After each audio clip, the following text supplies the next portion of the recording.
नमस्कार भक्तों, आपका एक बार फिर से स्वागत है हमारे चैनल भक्ति की शक्ति में। आज हम आपके लिए एक बार फिर से लेकर आए हैं शनिदेव भगवान के व्रत की कथा। शनिदेव को ग्रहों का राजा कहा जाता है। भगवान भोलेनाथ ने इन्हें न्याय के देवता की उपाधि दी है। शनिदेव को बहुत जल्दी क्रोध आता है। इसी क्रोध की वजह से पिता सूर्य से इनकी नाराजगी बनी रहती है। इनके क्रोध से सभी बचने की कोशिश करते हैं, वरना व्यक्ति पर मुसीबतों का पहाड़ टूट पड़ता है। इसलिए इन्हें प्रसन्न करने के लिए शनिवार व्रत रखा जाता है। व्यक्ति शनि दोष से बचने और उन्हें शांत रखने के लिए अनेक उपाय करता है। शनि देव की कृपा से व्यक्ति को सुख और वैभव की प्राप्ति होती है। जो लोग शनिवार का व्रत करते हैं उनको पूजा के समय शनिवार व्रत कथा का श्रवण करना चाहिए। शनिदेव व्रत कथा। एक बार सभी 9 ग्रह सूर्य, चंद्र, मंगल, बुध, बृहस्पति, शुक्र, शनि, राहु और केतु में बहस हो गई, कौन सबसे बड़ा है। आपस में लड़ने के बाद सभी देवराज इंद्र के पास पहुंच गए। इंद्र असमंजस की स्थिति में निर्णय नहीं दे पाए, परंतु उन्होंने सभी ग्रहों को सुझाव दिया कि पृथ्वी पर राजा विक्रमादित्य ही इसका फैसला कर सकते हैं, क्योंकि वो बहुत ही न्यायप्रिय राजा हैं। सभी पृथ्वी पर राजा विक्रमादित्य के पास गए और अपने आने का कारण बताया। राजा उनकी समस्या को सुनकर बहुत परेशान हो गए। उनका चिंतित होना लाजमी था, क्योंकि जिसको भी किसी से छोटा बताया तो वही गुस्सा कर जाएगा। राजा के काफ़ी सोच विचार के बाद उन्हें एक उपाय सूझा। उन्होंने सोना, रजत, कांस्य, पीतल, सीसा, रंगा, जस्ता, अब्रक और लोहे से 9 सिंहासन का निर्माण करवाया। उन्हें कर्म के अनुसार रखवा दिया गया। सबसे निवेदन किया गया कि कर्मानुसार सिंहासन पर आसन ग्रहण करें।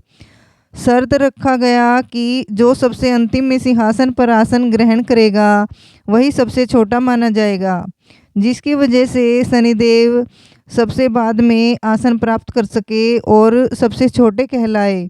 क्रोध में आवेश में आकर शनिदेव ने सोचा कि राजा ने यह सब जानबूझकर किया है। कुपित होकर राजा से कहा कि राजा, तू मुझे नहीं जानता। सूर्य एक राशि में 1 महीना, चंद्रमा 2.25 महीने 2 दिन, मंगल 1.5 महीना, बृहस्पति 13 महीने, बुध और शुक्र 1-1 महीने विचरण करते हैं। लेकिन मैं 2.5 से 7.5 साल तक रहता हूँ। मैंने बड़े बड़े का विनाश किया है। श्री राम की 7.5 आने पर उन्हें जंगल जंगल भटकना पड़ा और रावण की आने पर लंका को बंदरों की सेना से परास्त होना पड़ा। क्रोधित शनिदेव ने राजा से कहा कि अब आपको सावधान रहने की जरूरत है। इतना कहकर शनिदेव कुपित अवस्था में वहां से चले गए। समय गुजरता गया और कालचक्र का पहिया घूमते हुए राजा की 7.5 आ ही गई। तब शनिदेव घोड़ों का सौदागर बनकर राजा के राज्य में गए। उनके साथ अच्छे नस्ल के बहुत सारे घोड़े थे। जब राजा को सौदागर के घोड़ों का पता चला तो अश्वपाल को अच्छे घोड़े खरीदने के लिए भेजा। अश्वपाल ने कई अच्छे घोड़े खरीदे। इसके अलावा सौदागर ने उपहार स्वरूप एक सर्वोत्तम नस्ल के घोड़े को राजा की सवारी के लिए दिया। राजा विक्रमादित्य जैसे ही उस घोड़े पर बैठे, वह सरपट वन की ओर भागने लगा। जंगल के अंदर पहुंचकर वह गायब हो गया। भूखा प्यासा की स्थिति में राजा जंगल में भटकते रहे। अचानक उन्हें एक ग्वाला दिखाई दिया, जिसने राजा की प्यास बुझाई। राजा ने प्रसन्नता में उसे अपनी अंगूठी देकर नगर की तरफ चले गए। वहां एक सेठ की दुकान पर पहुंचकर उन्होंने जल पिया और अपना नाम वीका बताया। भाग्यवश उस दिन सेठ की खूब आमदनी हुई। सेठ खुश होकर उन्हें अपने साथ घर लेकर गया। सेठ के घर में खूंटी पर एक हार टंगा था, जिसको खूंटी निगल रही थी। कुछ ही देर में हार पूरी तरह से गायब हो गया। सेठ वापस आया तो हार गायब था। उसे लगा कि विका ने ही उसे चुराया है। सेठ ने विका को कोतवाल से पकड़वा दिया और दंड स्वरूप राजा उसे चोर समझकर हाथ पैर कटवा दिए गए। अपंग अवस्था में उसे नगर के बाहर फेंक दिया गया।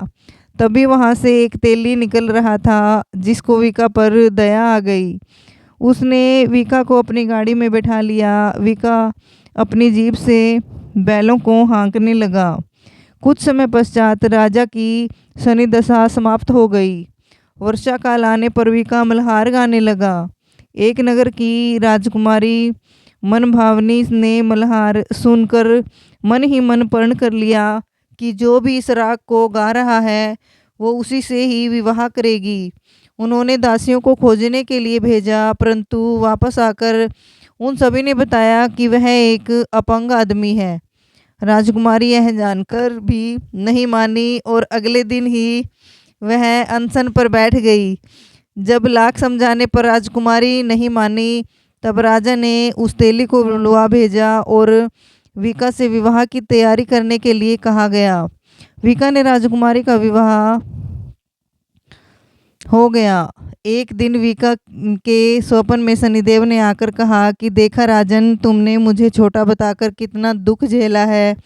राजा ने क्षमा मांगते हुए हाथ जोड़कर कहा कि हे शनिदेव, जैसा दुख मुझे दिया है किसी और को ऐसा दुख मत देना। शनिदेव इस विनती को मान गए और कहा कि मेरे व्रत और कथा से तुम्हारे सारे कष्ट दूर हो जाएंगे। जो भी नित्य मेरा ध्यान करेगा और चींटियों को आटा डालेगा उसकी सारी मनोकामना पूर्ण हो जाएंगी। शनिदेव ने राजा को हाथ पैर भी वापस दिए। दूसरे दिन जब राजकुमारी की आंख खुली तो वह आश्चर्यचकित हो गई। विका ने मनभावनी को बताया कि वह उज्जैन का राजा विक्रमादित्य है। मनभावनी खुशी से फूले नहीं समा रही थी। राजा और नगरवासी सभी अत्यंत प्रसन्न हुए। सेठ ने जब यह सुना तो वह पैरों पर गिरकर क्षमा मांगने लगा। राजा ने कहा कि यह सब शनिदेव के कोप का प्रभाव था और इसमें किसी का कोई दोष नहीं है। सेठ ने निवेदन करते हुए कहा कि मुझे शांति तभी मिलेगी जब आप मेरे घर चलकर भोजन करेंगे। सेठ ने कई प्रकार के व्यंजनों से राजा का सत्कार किया। जब राजा भोजन कर रहे थे तभी जो खूंटी हार निगल गई थी वह अब उसे उगल रही थी। सेठ ने अनेक मोहरें देकर राजा का धन्यवाद किया और अपनी कन्या श्री कंवरी से पाणी ग्रहण का निवेदन किया। राजा ने सहर्ष स्वीकार कर लिया। राजा अपनी दोनों रानियों मनभावनी और श्री कंवरी को लेकर उज्जैन नगरी लौट आए। सारे नगर में दीपमाला और खुशी मनाई। राजा ने घोषणा करते हुए कहा कि मैंने शनिदेव को सबसे छोटा बताया था, लेकिन असल में वही सर्वोपरि हैं। तब से सारे राज्य में शनिदेव की पूजा और कथा नियमित होने लगी। सारी प्रजा के बीच खुशी और आनंद का वातावरण बन गया। शनिदेव के व्रत की कथा को जो भी सुनता या पढ़ता है उसके सारे दुख दूर हो जाते हैं। बोलिए शनिदेव भगवान की जय हो। भक्तों, अगर आपको ये कथा थोड़ी सी भी अच्छी लगे तो प्लीज़ हमारे चैनल को सब्सक्राइब करें और वीडियो को लाइक और शेयर ज़रूर करें। धन्यवाद। राधे राधे। जय श्री कृष्णा।